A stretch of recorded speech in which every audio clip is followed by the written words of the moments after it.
How much of a smackdown was WWE's match last Friday, March 3rd, 2023, actually? Hey guys, we are back. This is part 2 of me watching wrestling for the first time. If you haven't seen the first one, I watched AEW for my first ever wrestling match and had no idea what was going on. I talked to two wonderful gentlemen that are here with me again about that. Guys, this is Systematic Geekology. We are the Priest of the Geeks. I'm Joshua Knoll, and I am joined by fancy Pastor Lance Skipper and the one and only, a member of the Josh I, part of the J Force again, Josh Rosh, Josh Rauschenberger. Hey guys, how's it going? What y'all been geeking out on, Lance? Oh man, I have watched Dragon Ball Superheroes for the third time. Really good, really great. So is there actually two supers in the name? Yes, it's Dragon Ball Super, and then the title is Superheroes. Gotcha. Okay. Those Japanese people love their long titles. Oh yeah. Yeah, I've always wondered, like, I watch One Piece. I don't really watch Dragon Ball. But, like, whenever there's, like, a really long title, it's funny because I always watch it subbed. And it's so funny to me because, like, sometimes I feel like it'll be, like, 3 symbols on the screen, and then the English version pops up, and it's, like, 4 whole sentences or something, and I'm like, what does this title sound like in Japanese? Like, what is happening here? Oh, man. Josh, what you been geeking out on, man? The same as the last time, but then adding in tons of laundry and chores. Oh, man. That sounds fun. Yeah. Yeah. Geeking out on chores. Yeah, I've been geeking out on going to the gym, but I didn't know those counted. I've been going on a lot of like hikes and walks this weekend because it's finally like up in the 70s again. But because we might be doing an event for Systematic Geekology this July in Matthews, North Carolina, so everybody be looking for that. It might come out. Because there's a potential of it, me being the nerd that I am, I start off with the playlist because that's kind of how I set the mood and how I plan, because I'm like, this is what the vibe is, you know? So I got like all these like summer songs, and then I'm like, well, it's geek stuff, so I got like the Transformers theme in there, Mighty Morphin Power Rangers, there's like random stuff thrown in the mix. And I just kind of been going on this walk listening to this really absurd summer playlist with like nerd crap all shoved in it, and I'm like, yeah, this is great. Yeah, I did think of something else I've been geeking out on, and I don't know if y'all are like me, but I'll find like one thing on YouTube and then just obsess over it for the next month. So I stumbled across people that live like in their vans and they do like stealth camping and all this kind of stuff, which I'll never ever be able to do that, but it's just really cool to see like their build outs and stuff. So I've been watching that a lot. Yeah. I always thought those were cool. Like a year ago, I watched I got obsessed with a YouTube channel from this concrete pouring company in Wisconsin, Free Outdoor Services, and they would just film like their everyday like work and like the customers that they would deal with and stuff. And I'm like, why am I sitting here watching a bunch of like 10, 50-year-olds pour concrete? But it was like really interesting. So that's funny. Yeah. I actually don't spend a ton of time on YouTube, but I'll get to like where I look something just random up like that. And everything has their own wiki now, you know? So just like concrete wiki, Tolkien wiki, you know, whatever. And I'll start reading one page, and then they always like hyperlink stuff in the text. And I'm like, I don't know if it's ADHD or just nerd weirdo, but I always like click whatever the link is. I always click it. So I have like 20 tabs open. I'm just reading stuff. And I'm like, all I wanted to know is like something really simple. Like, can my dog eat eggshells or something stupid? Like, is my dog going to need to go to the emergency room? And next thing I know, I'm getting like the history of some chemical or something. And I'm like, how did I end up here? Yeah. So I get it. Also, talking about concrete and weird stuff that we geek out on. In the very first episode of our show, Will mentioned a guy, because he invited anybody to talk about something that they're passionate to talk at his church about. And he mentioned a guy who really geeks out on traffic lights. and like the history of traffic lights and all this stuff. So he went up and he talked about it at his church. So we have a T-shirt on our store that says, like what you like and don't be a jerk on the back, because that's kind of like one of our catchphrases. Don't be a jerk's a big thing around here. And on the front, we have like all these like random logos of stuff that we like: surfing, video games, movies, whatever. And in the middle is a traffic light symbol. So I always thought that was a really funny, like deep cut shirt. So if anybody really wants to support SG and explain the traffic light on your shirt, go get that. It's a good one. Oh man. Going through that guy's head, like how he. Yeah, like what? How did you start getting passionate about that? That didn't change colors. It was green and now it's red. Oh, not green again. What in the? He's like tapping, like, honey, are you seeing this? Yeah, it was green and then yellow and now it's red. I really would love to know how it's done. And like sometimes I get interested, right? Like if you're at a traffic light, some of them it seems like they change at the same time every day. And then some are like triggered by like weight, and I'm like, but I've never been interested enough to look it up. So I guess that's the thing where I'm like, I just don't. That's where my disconnect is. How do you get so interested that you have to look it up? You're like, I wonder how they do that. Oh well, turning right. The guy's like, yeah, that thing to me that meant like nothing changed this other dude's life completely for some reason. Yeah, man.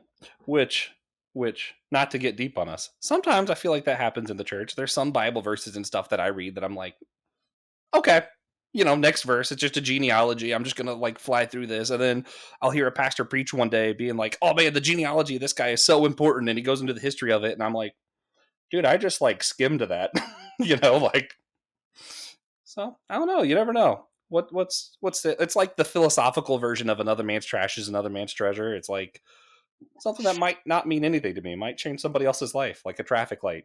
I don't know. I don't get it. Well, I think it's honestly just about what you easily understand or not, right? Like when certain Bible verses are to use in like a workout phrase. A lot of people think you should do squats and deadlifts and bench press, and they do it because they're really good at them. I stay away from them. So it's like, if you could look at a stoplight and just understand and get excited about that, then that's freaking dope. If you can like read the genealogy and get excited, that's dope. Most people can't. Yeah. Just like I don't feel like squatting down with weight on my shoulders. So hey, if people can look at lights and get excited, dude, better on them. Yeah. I can't. Yeah. I'm gonna try to transition this, but I think there's a lot of power in something that a lot of people overlook, especially in our culture, of this thing called fun. That God actually wants us to have fun with his creation. Like that's actually part of the thing. I just started working out this year, really. And I found the thing that helped me stick with it so far is not being like, okay, I have to do arms this day, legs this day, but instead going in with the mindset of I'm going to spend 30 minutes in the gym and I'm going to do what seems like fun for me right now and not do the stuff that feels like torture for me right now. And I feel like that doesn't always work, mind you, but I feel like if you approach your Bible that way of like, I love Leviticus, I'll get into Leviticus. I don't expect everybody to. I know most people don't. Here's the thing, like if you find a part of your Bible that you just love reading, there's something in that for you. Let God speak to you through whatever it is you enjoy in the Bible. There's nothing wrong with that. It is okay. Well, it's growth, right? Like when I started going to the gym, I was 424 pounds. And I just did 15 minutes on the treadmill. And then that's all I did a day. And then a trainer noticed after like 4 months, and then he decided to train me in bodybuilding. So then, we, to quote the Bible, we kind of look down on humble beginnings. And I think that's why a lot of people quit, or a lot of people don't go any farther than what they do because they're looking for getting towards the end of it. But to me, there's nothing funner than just trying it, failing at it, and then pushing it. And that's what keeps me enjoying it. Like, if If all you can lift is 5 pounds, then work towards 10 pounds. What does it matter in anything in life? Yeah, and do your best not to let what other people think. And that's always been my problem is like I didn't want to start going to the gym and lift like 2 pounds and then then someone would be like, oh, why are you even here? And then eventually, you just have to kind of get over that. And eventually you'll be lifting more. You just kind of have to get over that like what are other people going to think kind of mindset. And I mean the same thing goes for what we watch and what we enjoy, right? Like, sometimes and this was one in college, I actually really enjoyed the first few seasons of My Little Pony. It was great. That's not something you really advertise as a guy. It was funny though because there was a lot of college girls that were watching it, and that's how I first saw it because I was hanging out with them. But I was like, I'm not about to tell the guys that I'm watching this. And then eventually, it just kind of like, yeah, I don't care. And I feel like same thing with like Star Wars. If you've been a Star Wars fan your whole life, it's kind of like it's not cool to say you like the sequel trilogy. So you just kind of like even if you do like it, I know people who do, and they kind of like just keep it to themselves. I don't like the whole trilogy. I love Last Jedi. I know that that's blasphemy to some people. Will, if you're listening, but and I don't know. I feel like with certain things, we feel like you're only allowed to like the old stuff. Does that happen in wrestling? Because I kind of get the vibe that like even through the what we just watched in WWE, it's like what sells people is when they're referencing the old heroes, like the classic WWE, as opposed to what's currently happening. Is that sort of the same vibe? Yeah, Yeah. I mean, well, in wrestling, used to be broken down in territories. So there is a southern style wrestling, Yeah. northeast, western. Then you have Mexico, which is lucha libre, Japanese, and they're all really different styles. So there's like in the South, especially in the 80s, they would call WWE cartoon wrestling. Southern wrestling's real wrestling. And if you That's watched funny. it, Southern wrestling to me is the best looking wrestling. It it looked legitimate. Now modern day times, uh, we talked about last time people would call it fake, but everyone focuses on Hulk Hogan, Stone Cold, The Rock, and Ric Flair, and they don't really give the newer stuff a chance. They're always comparing it to, you know, you can't compare anything to The Rock or Hogan or Austin. Everyone knows those names. And it's kind of not fair to judge, on some of these shows, they're 22, 23-year olds comparing what they do to The Rock. You can't do that. So yeah, I'd say you deal with that a lot. Shoot, when Well, The Rock was also, 22, he almost got booed out of the building. They were going to cut him, and look where he ended up. wait, I Yeah. want to hear more about that. Big time changes before he got popular. Was he actually just bad? No, no, they would chant "Die Rocky Die" at him.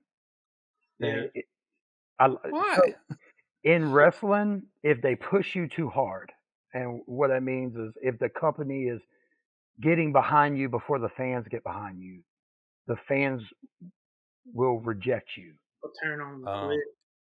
And one of the main guys in Tonight Show that Roman Reigns, they turned on him for 7 years, Yeah. booed him, hated him, and a lot of times what they had to do, they did it with The Rock and they did it with Roman. They turned them heels, turned them into bad guys, and then the fans just naturally started to grow on to They're already them. booing him anyway. You might as well boo them on your terms instead of letting yeah. them turn on you and reject what you're trying to do. Was Yep. Roman Reigns? Is he supposed to be somebody I like? No. No. Okay, good. I was watching that first one and I was like, neither of them felt like truly a bad guy, but they really like that first little debate. And I know we're gonna get to it in a second, but like it felt like he was kind of the corporate dude and the other one was like the up and coming underdog. And I was like, he doesn't seem like a bad guy, but I still just like the corporate guy to lose. Just in general, like underdogs are more fun. Um, but before we get to some of that, I know we were talking earlier. We were talking about like the MCU stuff and how like the old like some of the old Thors and different stuff people didn't like until they saw where they were going with it, and now we're kind of seeing that again, where people don't like the new stuff, and then just wait till you see where they're going with it. Um, I I don't know. I get this vibe that a lot of the same stuff happens over and over. Think Star Wars, right? We all hated the prequels, and the sequels come out, and it's a lot of people that used to hate the prequels now love the prequels and hate the sequels. And I'm like, yeah, Disney. The thing is, you can't just keep correcting stuff because the fans argue. That's what Star Wars fans do. They're gonna hate what you put out until you put out something new. Then they'll love that and hate the new thing. Are wrestling fans similar? Are they kind of just like the we hate whatever's new? Yeah. Yeah. Fun. Yeah. I mean, basically, sometimes I think when things are good and you can't debate it, like I haven't heard many people talk about Endgame or Infinity War being awful. Um, because I just feel like it's just Yeah. too good to debate. I feel like the bloodline in Roman Reigns right now, if it's AEW fans, WWE fans, I think everyone appreciates that story. Yeah. I'm interested to hear more about that, actually. What's funny though, because of the ones you mentioned, I didn't care for Endgame, but I loved it. I loved Infinity War. I thought Endgame was just okay. But that's because and this is how I am, and I don't know if this actually translates to wrestling the same way. I despise being lied to, basically. So when the directors told us, "Oh, we're not going to take the easy way out. There's no way we'll use time travel," and then I watched Endgame and they used time travel, I was like, well, this is stupid. You already called this the easy way out and said you weren't going to do this. Yeah. Yeah, WWE lies to you all the time. Though they did Great. it just a couple of weeks. They advertised a cage match with Becky Lynch and Bailey. They attacked Becky, and they never did the cage match. So yeah, I've in wrestling terms, they would call that lazy booking. It's just it's the easy way out, and WWE will lie to you all the time. AEW doesn't really. Maybe Josh, you could jog my memory. I don't think they really lie to you. You know, No, except when Tony Khan says he has a huge announcement. which he's just announced another one. He's just announced he has another announcement. I didn't Oh see yeah, that. That's another pet peeve of mine. I hate announcements of announcements, or like when Disney announces they're going to do the trailer for something. Like the trailer is the announcement. Stop that. I don't need you to tell me there's going to be an announcement. pre-trailers. Yeah, it's dumb. Um, so Like, we're talking about wrestling. For me, so this was March 3rd, watching WWE for the first time. It made me want to watch it again, but mostly because a lot of the people I wanted to lose didn't lose. Is that how I was supposed to feel? yeah, that's kind of Yeah. how they string you along. This little carrot dangling in front of your face. Will these people lose eventually? Like, if I watch Have again, am you? I going to eventually see that one kid get stomped? Because I really want him So, to. so wrestling is the MCU before the MCU existed. Great. Wrestling has always been shows to build up to big events. Yeah. So you get SmackDown and Raw, but they are to build to big things. The biggest thing is WrestleMania, Money in the Bank, Royal Rumble, Survivor Series, SummerSlam, and all of these shows stack on top, right? If tonight you saw the bad guy beat the good guy, then you won't There's nowhere to have a go. reason to watch it anymore. But I think I did see the bad guy beat the good guy. Well, I mean, if you saw the good guy beat the bad guy, Oh, if the okay. good Yeah. guy won, they're leading it to WrestleMania. So with that, they're just, think of each episode like a little movie. It's telling the Yeah. story till we get to the big climax, which is, for the whole year is WrestleMania. Yeah. Well, and that's what's interesting is we were just talking about the MCU before, and we talked about Ant-Man, and part of what you didn't like was that the good guy beat the bad guy, and he was supposed to be like the ultimate bad guy, and he already lost. And it's funny because I just got finished. I've been catching back up on One Piece, so watching a lot of like that anime, and it's something I think anime does really well. Is along the way you'll see sometimes the good guy wins, sometimes he loses. I don't think the MCU is doing great at that right now. Is that something wrestling actually does pretty good? I mean, is it like the good guy wins, sometimes the bad guy wins? Does it just kind of depend on the day? Yeah, I mean, not not every storyline will end like definitively at WrestleMania. A lot of them will, Yeah.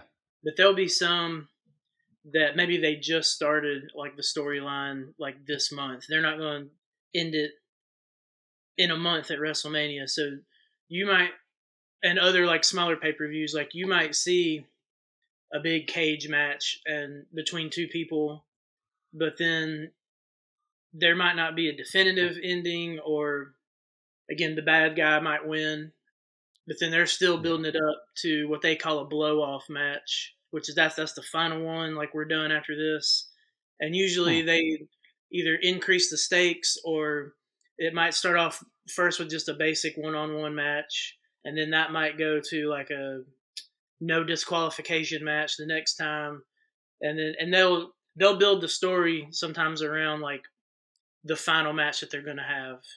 So that might end up being an I quit match where the only way you win is by getting the other person to say they quit. Yeah. You can't. There's no fall or submission, so they just build the stakes and build it and build it and goes higher and higher and higher. And a lot of times it's leading up to the good guy or the baby face winning, but they're having some times where the heel bad guy still wins and that's it. Yeah. Depends on Right. To play on a story that's going on right now, the Dominic Mysterio, Rey Mysterio feud. That made me so mad. That's been going on, I believe, 7 months. Mm-hmm. They're real life father and son. Ray has not hit him, has not touched him. Dominic has beat them up. Showed up to their house on Thanksgiving and beat them up and got arrested. Now he's calmed down. And a good way to finish that, and to me it plays out perfectly, and WWE isn't promoting this, but I can see it. This could easily lead to a hair versus mask match. That's what I was thinking, especially when they ripped off Mysterio's mask a couple weeks ago, and they had it up on the ring, the turnbuckle last night, and ripped it all up. Yeah, and then God, I was so mad. Lucha Libre, like their mask is like their badge of honor. Like there's Mexican lucha wrestlers that no one knows who they are, like to this day, even when they die. The public doesn't know their real names because they've always worn that mask in public. And so you like rip off a luchador's mask, and that's basically like slapping them in the face, or probably even worse. It's like ruining their life, basically. Yeah, and in Lucha Libre, the biggest match you can have is a mask versus mask. And if someone doesn't have a mask, it's mask versus hair. Yeah. So if the mask wrestler beats the person with hair, they would shave them bald in the middle of the ring. That sounds fun. And if it's reverse, you demask the person and expose their face to everyone. So that is what a blow off would be to a long feud. Man, you ever wish you could preach with a mask on? Just say whatever you want. No one has no idea who's preaching. I think they'll pretty much tell by by your voice. Yeah. Hey, you see that big dude? Who would that be behind a pulpit with a mask on? Oh man! How come he's not here this Sunday? A masked preacher. That sounds like it'd be a fun series, though. If they were to make good Christian TV, that'd be one I'd watch. The masked preacher just goes church to church saying whatever he wants because nobody has any idea who he is. I'll leave the gimmicks to the naked churches. Yeah. Listen, Stephen Furtick, if you're listening, I'm just saying, masked preacher would be great. I'd watch it. There you go. Joel, put on a mask. Oh man! All right, Lance, do you want to walk us through step by step and all this stuff that I enjoyed, but also pissed me off? Like it's hard to explain. Like pissed me off in a good way, I guess. Yeah. Well, this show is a lot easier to break down than AEW. Yeah, I thought so too. Digestible. There was one part that I didn't love, but there was still nothing that was quite as like confusing or as just like what the heck am I watching? Like the whole thing. I was like, I understand what's happening, and none of this is dumb. At the very least, even the parts that I didn't like as much, they weren't dumb. Yeah. Well, the opening promo was Roman Reigns and the Bloodline. The Bloodline is starting to break down. Jay Uso still wasn't out there with them, and they were interrupted by Cody Rhodes. And I thought they Mm. had a incredible back and forth promo. Yeah. Man, Paul Heyman's face looking like oh, I'm trying to think Hitchcock. The dude's growing older to look like Alfred Hitchcock. It's absolutely incredible. What y'all think about this promo? Man, Yeah, it was awesome. since I was watching it live, I knew if I paused, I was going to be able to fast forward through commercials. So I hit pause a few times. I'm like watching YouTube videos. I like looking up like what is because I didn't know the whole story behind it, but I was like, wait a minute, is this guy actually the guy's son? What? How does this guy have like a claim to the like? What is going on here? And like the more I looked up, the more I was like, I don't think I like the guy who's the champion like at all. No, Yeah, he is definitely the Thanos of WWE. Good. yeah, Um, pretty much. he has collected all the belts. He has all the power. He has defeated everyone. But right now, his group is breaking down. And Sami Zayn was the person that did the first big chunk to that armor. And now Cody is, I'd say Cody Rhodes is the Captain America of WWE. Yeah, I Hmm. mean he dresses like it. Yeah. Big That's old funny, American He tattoo does on his more like neck. Homelander, but he's not a terrible man. person. Man, and you kind of got to see that throughout the. Is it called a match? The whole thing? Is it called a match? That was a promo segment. Yeah. Okay. So Like the throughout whole the show is entire just show, a show. Oh, A match would just be one of the like one fights. match Yeah. back. Yeah. So throughout the whole show, though, they kind of revisited this guy and what's going on with some of his people, and I'm like, it felt very mob bossy to me. I was like, this guy's sending out his people, and they kind of seem like they're getting ready to turn on him on any second, and they're not coming back with great news. And I'm like, man, I was really because I was just watching this the first time ever. I was kind of like, man, I was hoping to see something at the end, and it's like to be continued instead. And I was like, oh man, Yeah, yeah, that and one. it's been like that for 2 years. And that sounds the end rough. of last night was a little bit more. I don't know. I'm not. It wasn't uneventful, but a lot of times, like right at the end of the show, like, and let's say in another episode, instead of Sami Zayn being in the ring by himself and finally escaping through the crowd, like maybe his friend who is Kevin Owens might have come out and saved him, and then they fought him off together. So it could have been a little bit different, but yeah, that one's still Hmm. like I said, they're building up to the end of it because that this storyline's been going on. What'd you say the other day? Since like 2020, Yeah, August 2020. Oh man, so like right in the yeah, middle of the pandemic when they were in what they called the Thunderdome with no fans. It's kind of when they yeah. kicked all this off, and Yeah. Sammy's been part of it since what was that? Probably last August or maybe even before that. Oh, it was April, last April. Yeah, because he was Yeah. trying to like get in good with them for a few months before they finally even let him in. So yeah, there's a ton to explain for that whole storyline. That's why I recommended in the last episode we did to like go look that up and get caught up on the whole history because there's a Yeah. ton of stuff Oh to yeah. like go over. And to Yeah. catch you up, Joshua, the guy they were talking about is Dusty Rhodes. That's Cody's Mhm. father. Dusty was a Yeah. wrestler in the 80s. Dusty was a trainer, and he trained Roman when Roman was younger. Yeah, Yeah. Yeah. Yeah, see, I was looking up some of that stuff. It was interesting. It was funny though, because like on first blush, it was dude who looks like Aquaman versus business looking guy in a suit, but Aquaman was kind of like the corporate guy, and dude in the suit was the up and coming, like been on these like indie wrestling and hasn't ever been in a WWE WrestleMania or anything. And I'm like, it's kind of funny. It's kind of funny that the corporate guy isn't the dude in the suit. Well, yeah, and fun fact, Joshua, when he was talking about a group of friends who sold out an arena, That's AEW. That's AEW. Yeah, Oh, he that's actually funny. is one of the founders of AEW. That's really funny. 'Cause he Yeah, used to be in WWE from like as soon as he was able to until like 2015. There was, I don't know if you noticed this, but he mentioned a character he played called Stardust, and it was basically just this guy in face paint and a bodysuit, and he like hardly ever talked, and he was just basically a joke.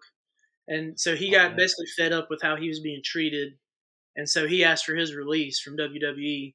And so he went out and did a bunch of like independent shows, and him and Damn. his some of his friends, they started AEW as like an alternative, and he left last year and actually came back to WWE on WrestleMania last year, and that was his debut or his Oh re-debut. man, So that's wild.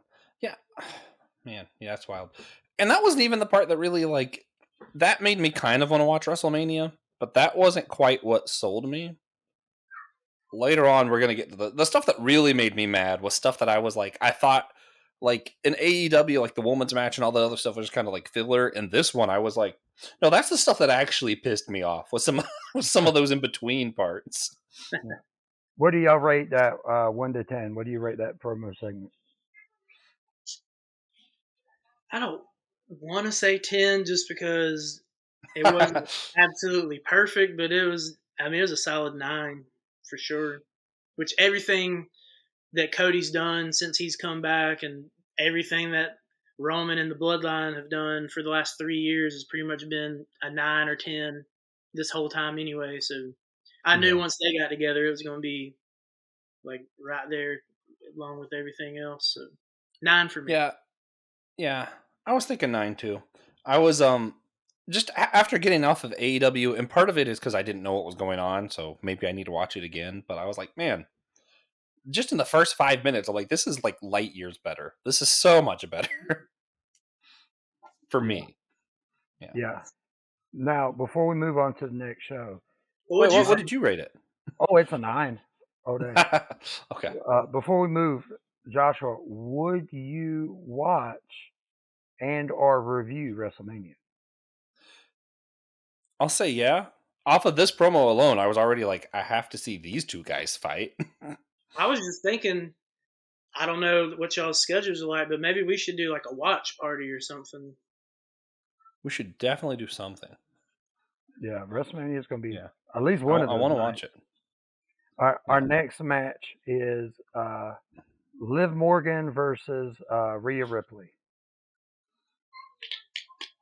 This is where I started to get aggravated. What was getting you aggravated? I didn't like either of these. But like as it went on, just kind of like the body language and just like some of the characteristics and like her what's her face sticking her tongue out and being all like whatever, I was like, I kinda want to watch her get stomped. And then she didn't get stomped. And then there was this what's funny is like with no context, the way the dude that came with her was dressed, I was like, who was this punk kid who came with her? Like, I don't like this kid either. just because of how like his mannerism, I was like, I don't what is happening here? This guy just looking at him, I was like, I kind of want to punch him in the face. Mm-hmm. Well, that heel turn worked, didn't it, Josh? Yeah. He was kind of another. He wasn't like being shoved down people's throats like Roman Reigns was, but when he first made his debut, like his in-ring debut, he was like as white meat babyface as you can get. Oh man. And he's only. I'd say he got shoved down your throat worst. You think so? Yeah, his first wrestling match ever was against Seth Rollins at SummerSlam. That's top flight shovery. Like, that's a big stage. I mean, first match ever. And the fans really hated him. Yeah. See, that's what's funny is like I didn't even know he was a wrestler. I thought he was some punk kid going with his girlfriend to watch the match. I was like, what is this kid doing here? And then like I think the problem was I wanted to cheer against her.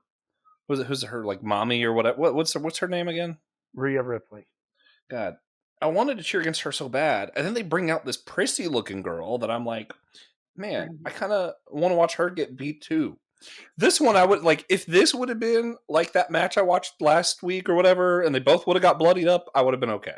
Like I didn't like either of these people at all. What did you think this compared to AEW's women? This is so much different. AEW's felt like, okay, we have to include women. This felt like, no, the women are just as important. It actually kind of got me more aggravated. It felt like this was more the start match. Like this was like big to me. It felt big. It didn't feel like, oh, we're just shoving this in here to say we did it. It felt big. Yeah. And they're both two of the better like in-ring workers that WWE has. So you didn't. Well, it wasn't like this amazing match where they were doing all Oh sorts of yeah, moves. There weren't any like botches, and it looked more natural. They weren't like all herky jerky and super slow. So it made it a lot yeah, easier to kind of. And some of that stuff people don't even notice, and that's how you know it's good is when you don't yeah. notice that they're doing anything. It just seems natural. It kind of felt like Duke and Carolina playing during the regular season for me. Like thinking like basketball because I'm like, I don't like either of these teams. I can tell they're both good. And I also can tell that this is just a regular match, you know? Yeah. Yeah. Well, and what I appreciate about it is they let the match breathe.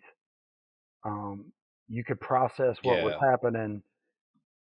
Everything's defined. You know who's good. You know who's bad. Um, we can rate that match. I just felt like the match, it was good, but it wasn't supposed to be anything great, right? Like I would give it a 5, because I just felt like it was a good match. It held its place, and it led to what comes up next. So. Yeah, that was my only question with it is, are these both supposed to be heels? Like, am I supposed to dislike both of them, or was I supposed to like the Prissy girl? You're supposed to like Liv Morgan, but I didn't. personally, I don't like Liv Morgan either. Like she has Good. Xbox heat with me. Like every time uh, jo- Joshua, you should hear her speak. Yeah. It is the Oh worst Like this thing. little Jersey girl, kind of like Guido God, in a accent. I will say God. though, if you had more context for her, I don't even know what you'd call it, her rise, I guess. She got over with the fans kind of more organically because Okay. I'm with y'all. I mean, I don't think she's anything special in ring or on the mic, but for Mm-mm. some reason, um, fall into winter of like 2021, she just got really popular, and so Yeah. she ended up having a championship match at a show called Day One that was on like New Year's Day of Hmm. 2022, and she ended up losing that. And so everybody was all pissed off. Oh man, that was her time. That was her time. Well, then they finally brought her back, and she got she won Money in the Bank, didn't she? Yeah. Hmm. Yeah. So Yeah. they have this event called Money in the Bank where it's a ladder match, and the winner gets this briefcase, and basically the briefcase is you get a guaranteed title shot at any time. So at the end of a title Oh match is man. what she did. There was a championship match going on. Both people in the match are like dead tired, and she comes running out with her briefcase and cashes it in and ends up winning the women's championship like right there. That's kind of funny. But then I it started to turn on her, and so now they're giving her kind of like a different gimmick where she's trying to prove that she's like tough and can like take it and all this stuff. So yeah, it's just kind of whatever. huh. To me, she, which is funny. It's funny because I've known Lance since high school, so this does not sound like I'm insulting him. Hopefully, it sounds more like yeah, I know what kind of people we were growing up, and I feel like I was never like the goth kid or anything like that, but like I was homeschooled for a lot of time growing up. And I was always friends with either the goth kids or like the nerds or never the popular kids. So it was funny to me because when she comes out, she feels like the popular girl in high school. And that's why I was like, I just don't like her based off of just that. Is that sort of like why, like, is that your first impression of her too? Or is that just me not having any context? She just doesn't look like a professional wrestler to me. Like she just, I don't know. Like going back to wrestling, she looks like a diva, like a Yeah. 2006 diva. She Okay. doesn't look. She doesn't look like someone that could fight. She looks like a performer. Yeah. Ripley looks like she could beat any of our butts. I mean, she Yeah. looks incredible, and she looks like a threat. And Liv Morgan just looks like, as soon as Yeah. they offer her a sitcom show, she's gone. Yeah. That. Yeah. Yeah. I guess that's basically She looks like sort of the same thing. she looks like a CW actress. Yes. Like she would Yeah. play on Flash Absolutely. or something. Yeah. She would be the muscular girl on Flash, but in WWE, she's kind of looks like she just kind of doesn't look like she belongs. Yeah, standing What next are you to doing here? Yeah. standing next to a dominatrix. Yeah, I was like, what the heck are you doing here? Like, yeah. So yeah, that was middle of the road. Yeah, 5 or 6 for me because it was more Man, used as a setup. I don't like being the person who rates things so much higher than everybody else, but I'm going to go with an 8. But that's mostly, mind you, the only women wrestling match I've seen before was like last week with AEW. Yeah, that And was I a think I'm comparing it to such trash that I can't help but think this was yeah, awesome. that was a dumpster fire. Oh man, our What's next what's match. Oh, go ahead. no? I said what's next? All right, next match: Dominic Mysterio versus Santos Escobar. So, Mm, what happened to Escobar's group? mm. You, They're still together, but they are slowly. Well, I guess it's kind of done now, but they're turning him face. yeah, He had like a little started out as an altercation a couple weeks ago with Rey Mysterio in the back, but then they ended up bonding because of like mutual respect, and so now I think they're like flipping them face. But yeah, I don't know where. I haven't seen the other two in a few weeks. Like the last time I remember seeing them, they were in a tag team match against Imperium. That was probably like late December, maybe early in January. yeah. See, that's what I was thinking because it's like you get attacked by this giant woman, get slammed, and you have a group of three Yeah, where's your people with guys? you. Yeah, Where's your group to help you against the dominatrix? Um, the storytelling, once again, it's building up. The storytelling this match was solid.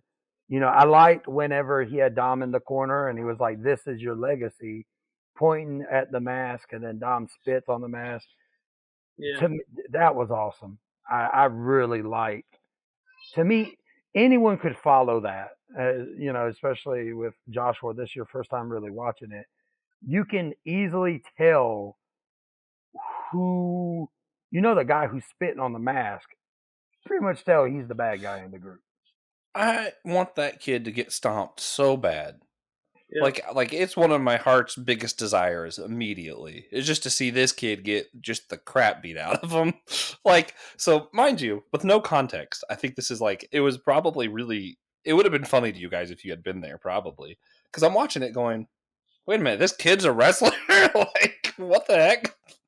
And then like this other guy's getting in his face, and I'm like, they kind of give you enough of the backstory that I kind of know. Okay, so he was the son of someone important, and he disrespected his dad, and his dad has enough honor that he's not going to hit his own son. And so this guy's like, I'll do it, and I'm like, okay, cool. I'm going to get to see the payoff for this big thing that's happening, and get to see this kid get stomped, and then he doesn't get stomped. I'm like, what the heck? And then his dad shows up, and I'm like, okay, well now his dad showed up, so now his dad's going to finally do it. Nope. And I'm like, man, mind you, I guess I just haven't been because I haven't been around. I didn't realize they're definitely probably holding this off for WrestleMania. In my head, this was like one of the smaller storylines that I was going to get to see get wrapped up, and this kid was going to get stomped, which he should be. He needs to be bloodied up. That kid pissed me off so much. Like I was like, what the heck? This guy is awful. yeah. And that, Just this one's so actually one awful. of the more prominent storylines going on too. Like this one's another one that's been building up for 6 months or more, and where they get you God. is they keep teasing, that this is finally going to be where he, gets his beat down, and then because he has a group too, not just Rhea Ripley, but there's two other ones that they're in a group with. They're all called the Judgment Day, So every time you think, oh man, he's finally going to get beat, well, one of them will interfere. And so they just end up Man. like, continuously winning and all this kind of stuff. So that's where they get you. They make you want to see Yeah, him get destroyed. man, and that was the other thing is like really being new to this really had me get fooled all the time because I'm like I wasn't sure in the girls fight who was supposed to be the heel because I'm like, yeah, the prissy girl, I'd be okay with her losing too. And then in this, all of a sudden she gets involved in the fight, and that's why the honorable dude loses. And I'm like, Yeah. man, I want to see this chick get stomped too. I hate her. like, like it went from unsure to nah. She needs to just get just completely destroyed somewhere. Yeah, this booking in WWE has been the best has been in a long time because I believe at WrestleMania the majority of the matches are held out for probably about a year now. Oh Because man, you have this that has about 6 months build, Edge and Finn Balor, that's about a year build. Cody and Roman hasn't had a year build, but their stories, their separate stories, have been built for about a hmm. year, and now they're coming together. It's like Oh man, so this WrestleMania has probably the most build any WrestleMania has had in the last 5 or 6 years. Because I Yeah. think it was last year they were just throwing matches on the card. oh man. I mean, I'm watching it. I I wanted to ask you about like the last few years too. Did COVID affect wrestling? Like how did that affect it? Because I know like for college football it was infuriating. We had a season at one point where there was like 6 games or something. I was like, what? That doesn't count. Um, Yeah. so the Ohio thing State you did 6 games that year and made it to the national championship. Yeah. the thing you have to know about WWE is they've had wrestlers die in their ring and continue the show after they Yeah. died in the Yeah. ring. Like They actually died or yes, like Owen Hart okay. fell from the top of the arena into the ring and they wrestled with his blood on the canvas. God, how is that legal? Well, What the people don't heck? pay attention to WWE. They do stuff. Um, Okay. Sure. WWE did not stop any shows. They did them empty arena, and then they made the Thunderdome, which is a bunch of LCD screens where they would have fans Skype in. Yeah, like us. So you'd Yeah. see 1,000, screens of fans and they're reacting to everything. It was kind of a cool Oh idea, wow. Yeah. but it was still Yeah. missing, that actual because you can't hear them cheering or anything. You just see them. That's It funny. lost a lot. But yeah, it was cool. Mm. I think they did what maybe took a week off, maybe canceled one show, and then the very next week they were back in the performance center. They even had Mhm. WrestleMania in Oh front of man. no crowds at all, like in their little training facility where they have their NXT show. Wild. And they had some good booking. A lot of people might talk trash, but Roman Reigns has gotten where he is. Something else that they did during it is they did cinematic matches where they would shoot matches almost like a movie, and they Hmm. added music. They had a boneyard match with Taker and AJ that was really good. They had a crazy match with Bray Wyatt and John Cena, and then they pushed Bobby Lashley and the Hurt Business. I Yeah. actually thought the Thunderdome stuff was pretty good. We Yeah. watched it a lot during that time period. Yeah, it's something I'm always interested in because, like, I know how it's affected some things like college football, churches. Obviously, it affected differently depending on which state you're in and all that. And like a lot of churches now have a full setup to have drive-in movies if they want to. Um, the I mean, Disney's just now getting back to character interaction. Like it's a very weird time since then. That's why I was kind of like, how did this? Because you keep mentioning things that started at 2020 or started a year ago, and I'm like, nothing was happening in 2020. What do you mean? like, Pro wrestling never stopped. AEW didn't stop. huh? WWE didn't stop. They just did some of the indies. Impact didn't stop. They just did them in empty arenas. Which, if you were like Huh? Brian Danielson in AEW. He was Daniel Bryan at that time period in WWE. His style didn't really need a crowd, so he was still having great matches. Yeah. But a lot of other guys like Bray Wyatt, I feel, was really hurt during that era because his stuff Huh. needed crowd anticipation. Yeah. Did any of the wrestlers ever like get COVID and have to miss a couple weeks or? Oh yeah. Mm-hmm. Okay. Yeah, I didn't know how much of a. Okay. Anyway, that's not what the episode was at. I was just kind of curious. Right. Well, segment 4 is the Intercontinental Championship promo. Gunther has been built up now for about 7 months. He has been a amazing champion. He has had amazing matches, and now a lot of people are wanting a match against him at WrestleMania. We had Sheamus, Drew McIntyre, Kofi Kingston, Xavier Woods, LA Knight, and Karrion Kross all basically said that they want a chance at Gunther at WrestleMania. What'd y'all think about this promo? So first, let me ask who is the guy who like phoned in? Is that Gunther? Yes, backstage with the title. Yeah, that's Yeah. Gunther. Okay.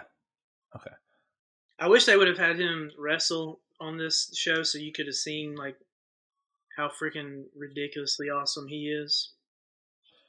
But Yeah, he's personality wise. Well, he his personality is more dry and bland on purpose because he German is officer. like a workman. He calls himself the ring general, but he's Austrian, so he's got that European Okay, I might be thinking of somebody else then. ring general. But he's The more guy like, I was thinking. Sorry, what? I didn't mean to interrupt you. So the guy I was thinking of, it looked like he was like in a plane terminal or something, like in an airport. Oh, that was Sami Zayn. That was a different. Okay. A different Yeah. segment. Oh, I was say I liked his personality, and that's like what I remembered of this segment, other than all the things I didn't like.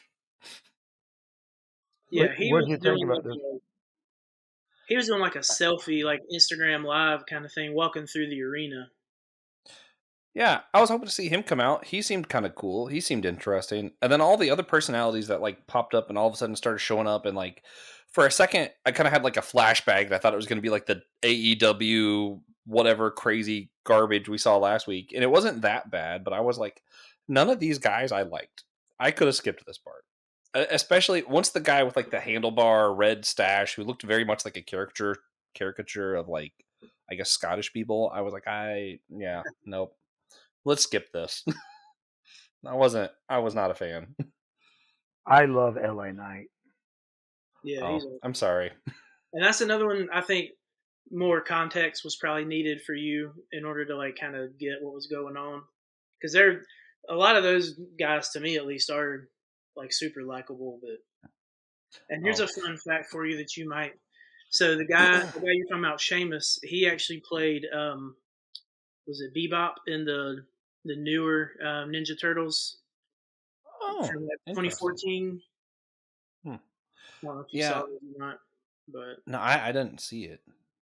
Mostly because I didn't hear good things, and I was like, I'm not gonna spend money on that. You didn't watch every single Ninja Turtles movie that's ever been released.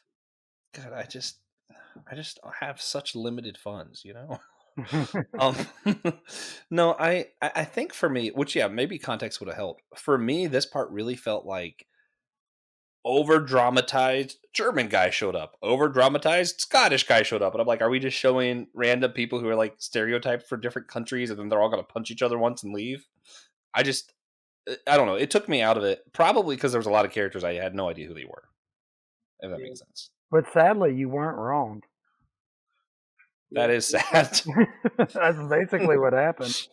They're not necessarily stereotypes, but I could see how you got that, honestly. Yeah, but I guess if you had time to build their characters, maybe it could be different. But for me, it was just like, okay, so he's supposed to be Scottish. He's definitely German, like. And WWE doesn't do this anymore. I wish they did, but at one time they would have video segments highlighting wrestlers. Yeah. And I think that if they maybe let you know here's the top five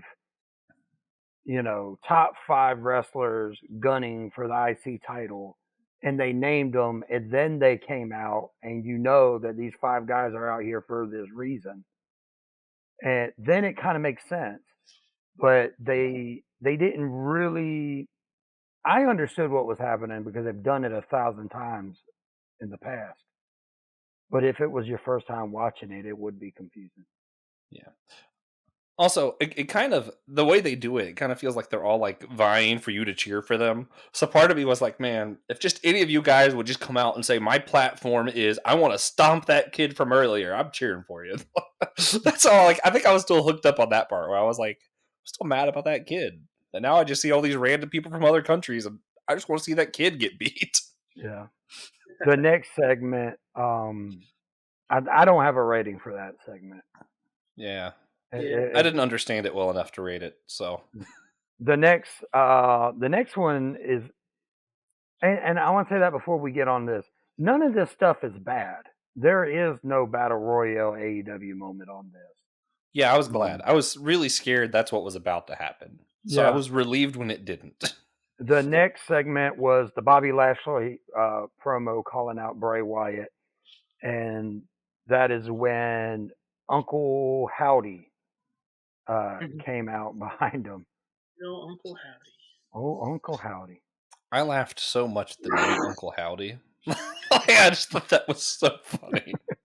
Having no idea what was going on. I'm like, wait a minute, that guy's name is Uncle Howdy?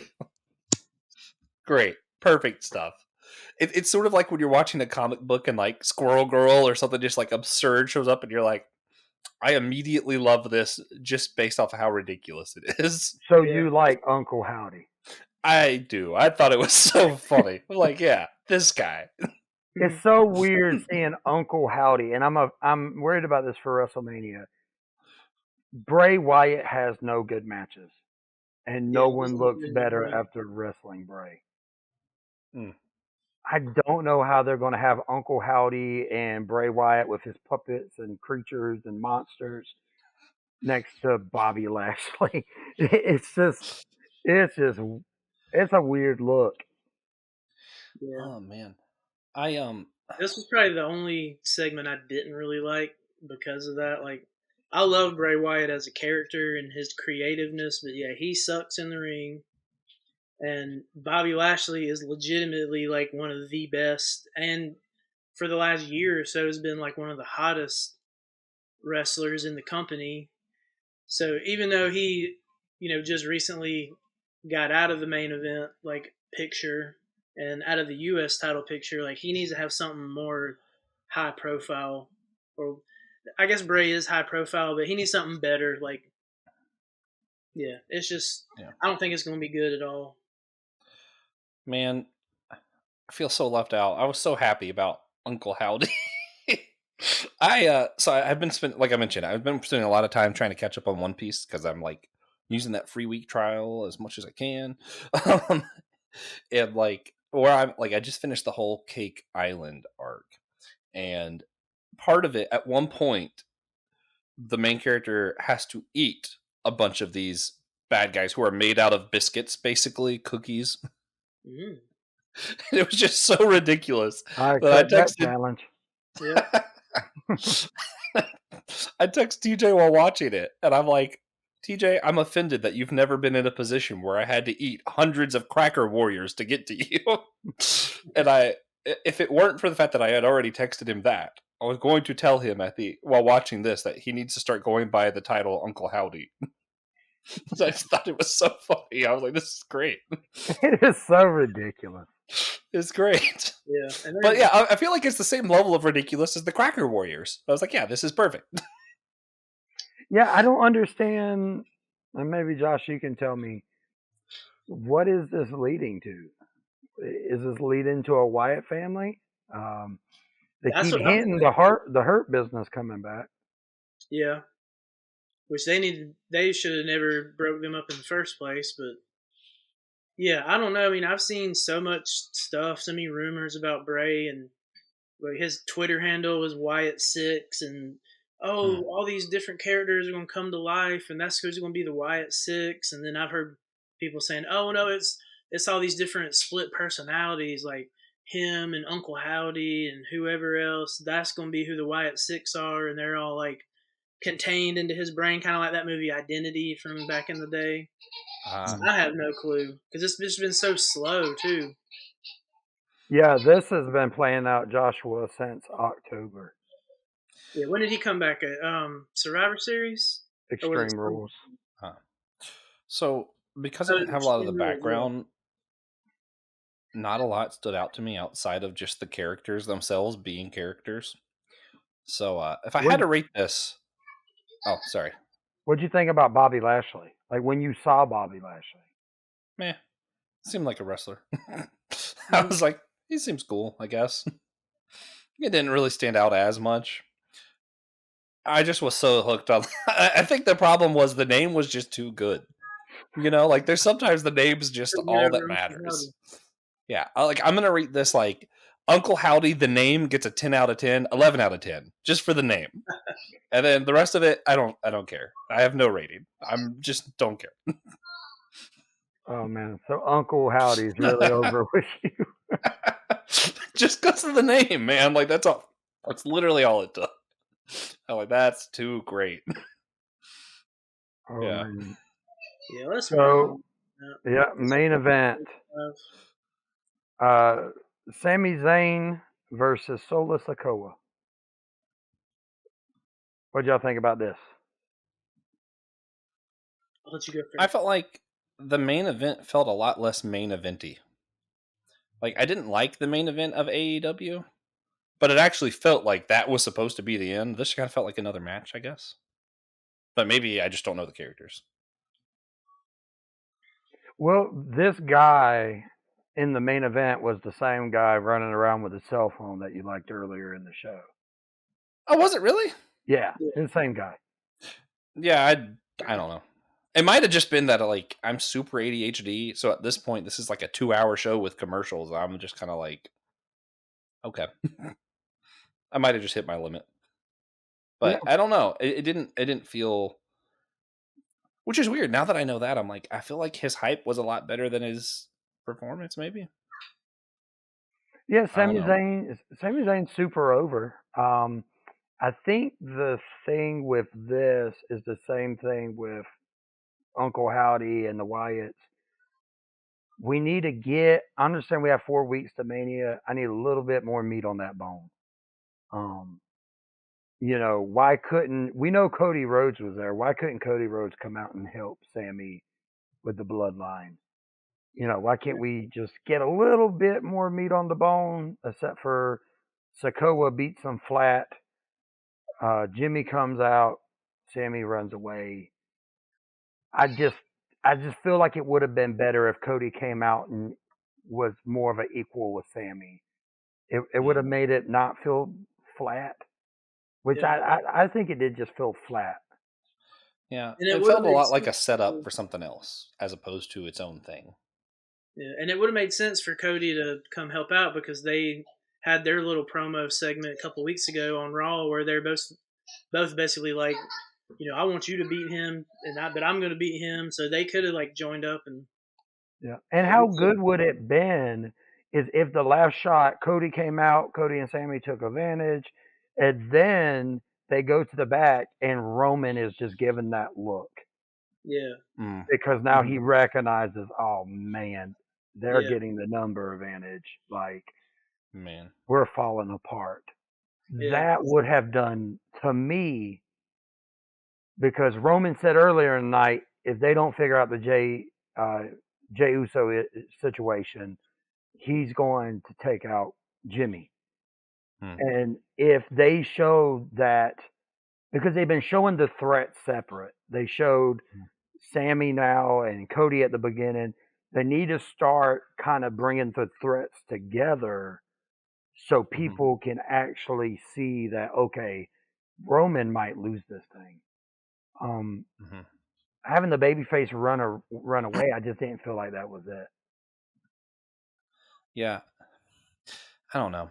I think too, yeah, it felt flat, and then also, and I hate to harp on this, but like, who was it? That Dominic Mysterio, is that the guy that I hate so much? Yeah. Man, after following that bit of story, you're gonna follow it with this? Like, I don't know, man. Like, it feels like you put out the best part of the story, then later you're like, oh, and here's the other stuff. Yeah. I'm like, man, what? Why? Like, why not make this at least as good? Because you clearly can. Not to go back to Ant Man so much, but like, it's just like they created this world in the quantum realm during the new Ant Man movie that looks beautiful, and then you have that CGI they did for MODOK, and I'm like, man, clearly you know how to do CGI. What the crap is this? Like, I'm like, it's not that this was bad. It's just kind of like, I know you could do better story because I just saw better story. And this is something I wish WWE and AEW would all do. In the 90s, when Stone Cold came out, he came out for a few minutes, and then there would be a through line throughout the show. Besides those segments going back to Roman, the show doesn't have a through line. You see Yeah. Cody once, then Cody's gone. You see Roman once, then Roman's gone. I kind of wish they would have a through line that you can follow because, Dominant Mysterio stuff was good, but they had it all in one segment. There was no through line. There wasn't that thing that you could keep going back to that would catch your eyes to the TV. You know, yeah. I mean, to think about it, I think part of why that story won me over so much is because there was kind of a little bit of a through line. Yeah. Because you saw the women's match, and then you saw behind the scenes with Dominic, and then they come back out. So it's kind of like, it felt like it was a continual thing. Like, it felt connected. That Yeah. connective tissue, I think, yeah. I feel like that would help a lot if it was the whole show. Yeah, and they do it, like I said, they had those a little bit with Roman, with those little, but my Yeah. thing is, you have all of this going on. You know Cody's in there. What if Sammy went to Cody in the back before his match and said, "Hey, man, don't leave. Can you have my back?" Yeah. Right? Can you have my back if something goes down? And Cody can be like, I got you back if anything happens. And then Yeah. Roman can have a through line to, listen, Cody's still here. He didn't leave. Go find your brother. We need the advantage. Oh, yeah. Really play into that mob boss feel that I was getting earlier. That would have been cool. Yeah, Man, and Lance, why aren't you writing this stuff? because I like my life. But yeah, man, to me, it's just you just need that, just a little bit to kind of, because you see Cody, you see Roman, you see those guys, they draw your attention. And I feel Yeah. like once you see Liv Morgan, at least for me, it loses my attention. You just Yeah. need to focus on the names a bit more to keep people from changing the channel. Yeah. I mean, yeah, I mean, that's fair. I'm probably going to watch WrestleMania because those two guys at the beginning, and then, Dominic, Mysterio, whatever. I want to see him get beat so bad. I'm going to watch WrestleMania just because of those three guys. So the rest of it kind of isn't filler, but kind of felt like filler, Yeah. if that makes sense. So are you going to watch SmackDown up to Mania and then Mania? I don't, do I need to? I mean, Like, my thing is, like, I really just want to watch those fights that I already been prepped for. And I think that was part of the problem, Well, is like, they one didn't thing that make me will want to help watch you the out, fights in between. one thing that will help you out is that, especially on WrestleMania, before every match, they're going to play like a good 3, 4, maybe even 5 minute like recap of everything that's going on. So you'll get caught up with those Perfect. individual things. Yeah. There may be other things on there that, like I said, if a feud isn't ending, they probably won't show like a big old recap. You might just see a random match and kind of be still maybe confused. But the ones that you care about and the ones that are wrapping up or whatever, they're going to show a big old like video package, chronicling, can't even talk, like how we got here and all that. So, I mean, you could potentially not watch it, and as long as Yeah. you're paying attention to the pre-match stuff, they'll explain to you like Yeah. what's going on. But I don't know. I think that was still one of the weirdest parts for me, is like, that thing at the beginning was come back in 4 weeks. I was like, okay. Then they didn't really say anything about the Dominic Mysterio thing, but because they kept mentioning WrestleMania, I just can't help but feel like they're not going to finish that until then. So why do I need to keep being aggravated in the meantime? I just want to see them get beat. Well, WrestleMania is 2 nights. It's Saturday Oh, and it's Sunday. They're going to have less matches on the card, what I hear. huh. The main event of night 2 is Cody and Roman. I've heard, it's a rumor. That's going to be fun. They're talking about the main event in night 1 would be Sammy and Kevin Owens versus the Usos. So it would be Bloodline main eventing both nights. And And I'd kind of then rather night one be Rhea and Charlotte main event, but yeah, I'd that'd be be fine with that too. And then yeah. they're saying less matches, which I would like if you just have like 5 to 6 matches on each card that matter. yeah, Yeah. Not so much filler. I think last year's Mania, I think each show had what, like 12 matches or something like that. yeah, it was a lot. Yeah. And even before that, before they started splitting it up into two, that's another thing COVID did is they in the COVID year they did 2 nights of WrestleMania, and that was supposed to be like a one time only. It'll never happen again.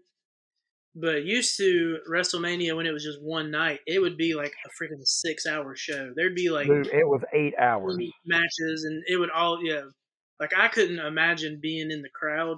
That's why I've always Wild. told Amberly I don't want to go to WrestleMania. The Like I have to pre-show, go, but I'd rather go during the week and like go see all the other like indie shows and stuff that happen. Yeah. yeah, But I would never want to like be in that arena or that no, stadium for 8 hours because there's stuff in the pre-show too that they don't show, on yeah. TV. So you're Well, going to be there for a good 8 hours. It's crazy.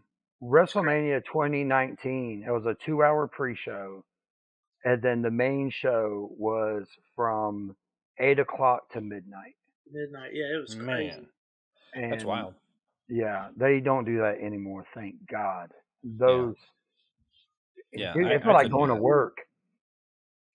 I say I couldn't do that, but I do today. This is I'm taking a really long break to do this podcast and one other, but I'm watching all the extended Lord of the Rings. I got through the first 2 consecutively. Yeah, that's like So I guess I probably could watch a 6-hour wrestling show. But usually it's pretty hard for me. what, I find Lord of the Rings is one of the only things I can focus that long for. I don't know why. Just is what it is. it's like 10 hours for all 3 movies, right? God, at least. Because like the regular versions are like 3 hours long. The 3 hours, yeah. extended for like the 4th one is like 4.5 or something. Mm. So Yeah, let's wrap it I up. kind of want to get back to some of the deeper stuff, and not to again. I don't want to just harp on the Dominic thing, but even before then, we're talking about the bloodline feuds that have been coming up, and then Dominic Mysterio comes up, and it's this whole thing about his father, and there's a lot about how much do we respect our dads, our fathers, how much do we respect our bloodline, or how much is it, who trained you, or is it literally who birthed, who was the cause of your birth? Like, I thought that stuff was really interesting to see kind of a secular perspective of how much does dadness, I don't know, matter. I'm trying to think of a good word for it Mm. other than saying fatherhood over and over. You're both dads. You have a much different perspective than I do. How much does dadness matter to you guys? I mean, I think what I do is important. Yeah, like as a dad, yeah. I mean, I value me quite a bit. Um, Yeah, but I don't know. Like, is it one of the things? I don't remember which match it was. I remember them talking about how it's important to start your own thing, to not just be attached to what your dad did, but also you can do that without disrespecting your dad. How does that resonate for you guys? you want to answer this one, Joe? Yeah. Yeah, Josh, you want to start? Yeah, I mean that it's a lot, or that's a big part of it. I mean, my son's 3, and he is at the age where he disrespects everybody all the time right now. So, I get what you Fun. mean. But yeah, it's and I guess with me and my dad, like, yeah, we kind of did our own, or I did my own thing, kind of carved my own path, but at the same time, still like using everything he taught me over the years. So it's different than being estranged from your dad and having to go your own way. So I'm Yeah. lucky and blessed in that aspect where, Yeah. my dad is still in my life and never left it and everything. So Yeah. Which Yeah. my situation's different. I'm exchanged from my mom and my dad, and so I've never had much of a relationship. Like I saw my dad the other week, first time in 2 or 3 years. Um, Yeah. and my two oldest are my step kids, but don't really like that step stuff. And then our two youngest are biological. My step kids call me dad, and Mhm. the way I tell them, we've had this conversation. Um, when I met them, and we have it at least once or twice a year. Um, they've never had to call me dad. I told them, I'm not your biological dad. I cannot replace that. I'm not trying to replace it, but my role in this house is dad. And if you feel like I've earned the title, you can use it if I've earned it. And because to me, I'm in a position of I am dad, but I'm not trying to replace anyone. I'm just doing the job of the father. Um, Mm. and I make that clear with them, because if there's any kid, if it's youth group, youth pastor a long time, that to me, that is a position more than it is just a biological thing, you Yeah. know, that being a father is being a male who is nurturing, people younger than you. So to me, it's bigger to me than just biological, if that makes sense. Yeah. Yeah. You touched on something really big there, really. I um I forget exactly where it is, but Jesus says something like, "Don't call anyone your father, only God's your father," kind of deal. I forget exactly where that is. Man, I wish I knew that off the top of my head. But also, there's another part of scripture where his followers and his mother and like a bunch of people are looking for him, and the people say, "Oh, your mother and your brothers are looking for you," and he says, "Who is my brother and who is my mother, other than those here who are following the Father's will?" So he does give a precedent for calling people like a spiritual mother. So I find it really interesting. Some traditions, we think of the Catholic tradition usually have this, you call them Father so and so, the priest, and it's because they're kind of being a spiritual father to you. But Mm. then you also go back to this whole part. Jesus kind of said, "Don't call the people your father." How do we feel about spiritual fathers and mothers and that kind of not necessarily the title father, but like is that something that resonates with you as well? Like the idea of being like a spiritual parent to somebody or anything like that? Well, when I was 16, I was homeless. And if it wasn't for my pastor who let me live in his shed with power turned on it, um, it would have been a lot harder of a time for me. So I believe spiritual fathers play a role within the church because, especially, and identify more with the struggle, someone struggling coming in the church. And if it wasn't for that spiritual father, that's kind of how I learned how to become a father. The church kind of taught me everything I know, to be completely honest with you, when it comes down to um, relationships, because we didn't have any of that growing up. Um, so I feel like having a spiritual father it's important if you have the right person pouring into you, because you can Yeah. also have there's toxic. A lot of people think that they have a mentor, but what they have is someone that's codependent and someone that's looking to form them into their ideology. Yeah. But if it's a pure relationship, you need it. You need it to to grow and to work through stuff. Yeah.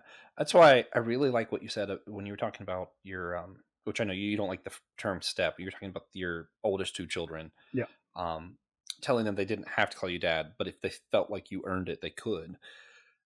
When I think of like pastors who especially ones who this isn't part of your tradition or anything, who tell people, "Oh, I'm like a dad to you."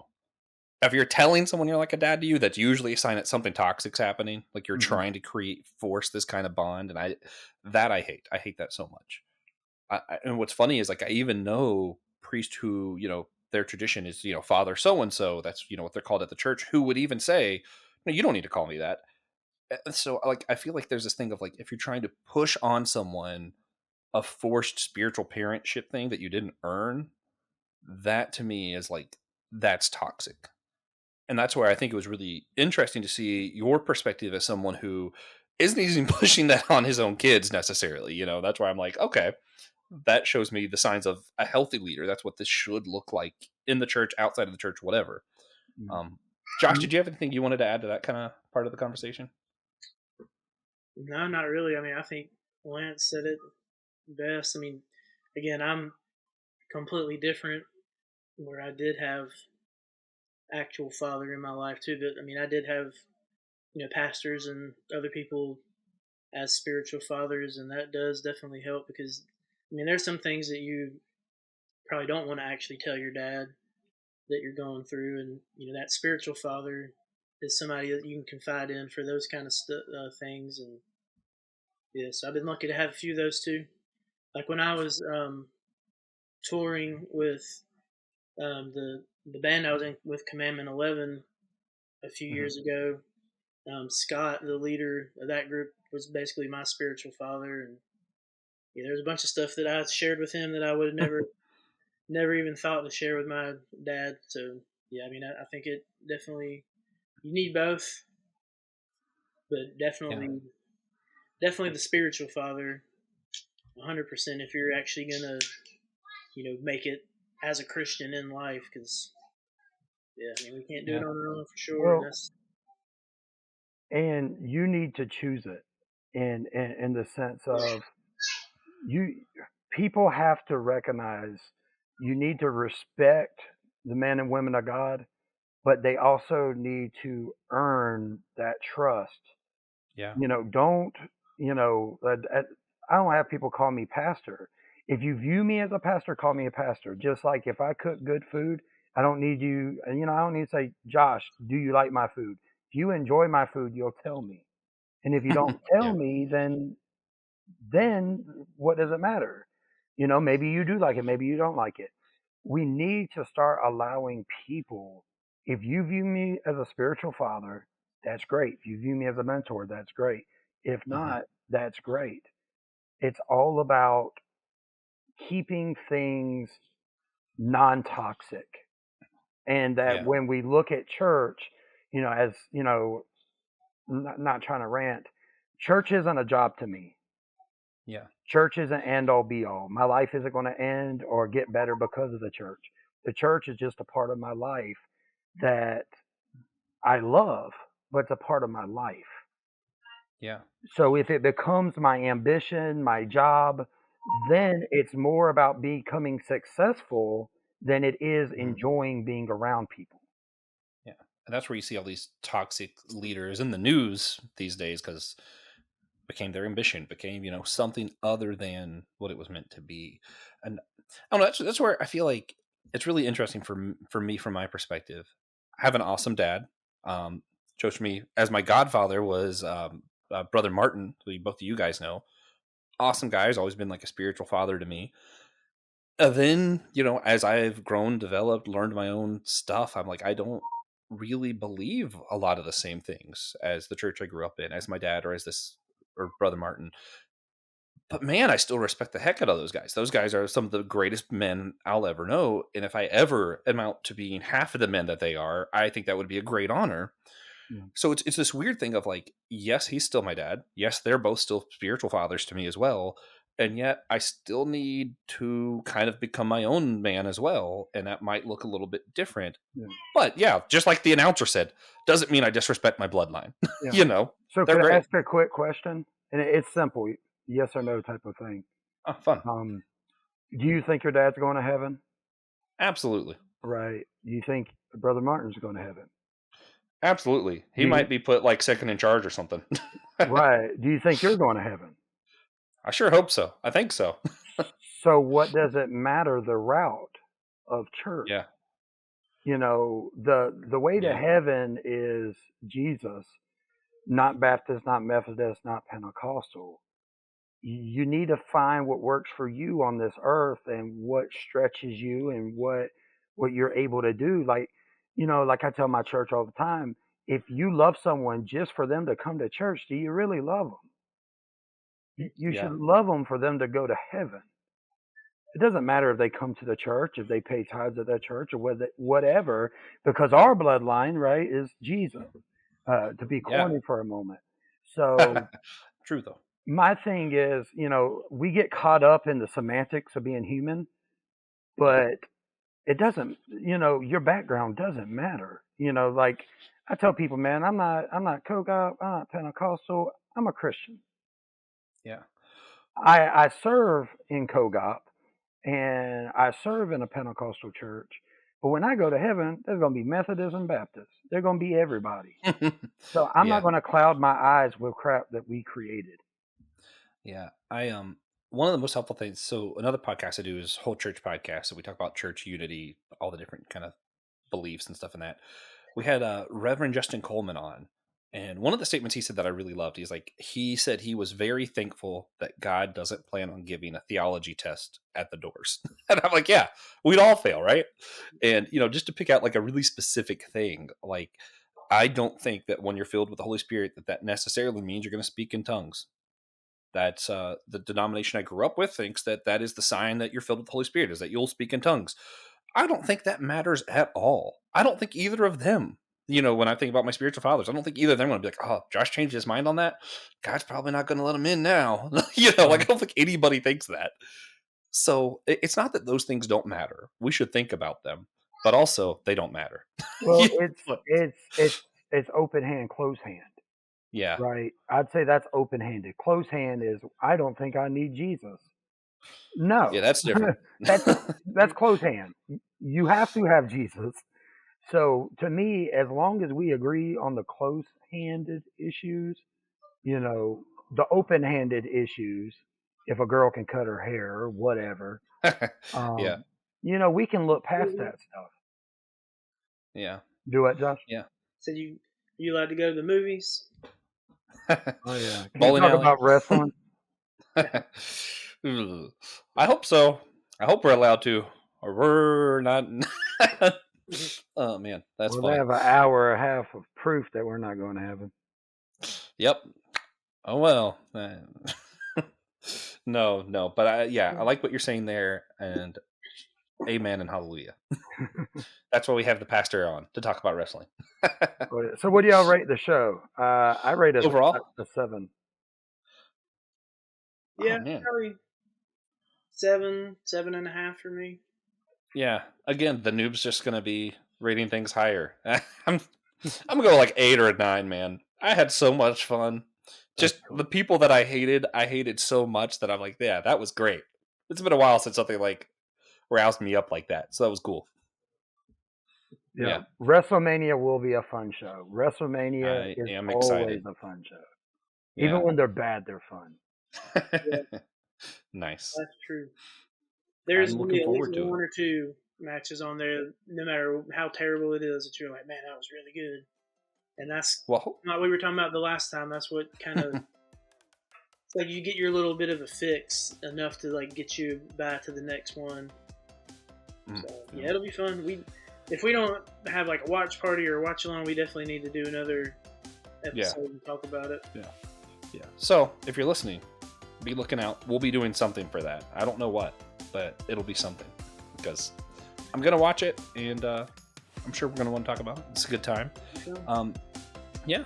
So again, if you're listening, make sure you check that out. Be looking forward to more wrestling stuff. Our recommendation today is just watch WrestleMania. And yeah, I want to let you guys know, of course, you go to our website, systematicgeekology.org.net. I don't remember. It'll be in the show notes. Go there. You'll see all the host tab, all the other stuff that we do there, and follow the show. Join our Discord. Talk to us about what you thought of Dominic Mysterio. I want to talk more smack about him, so join the Discord so I can talk smack about that guy. and yeah, come back next week, and we'll be talking about more geeky stuff. And just do us one important thing, and remember that we're all a chosen people, a geekdom of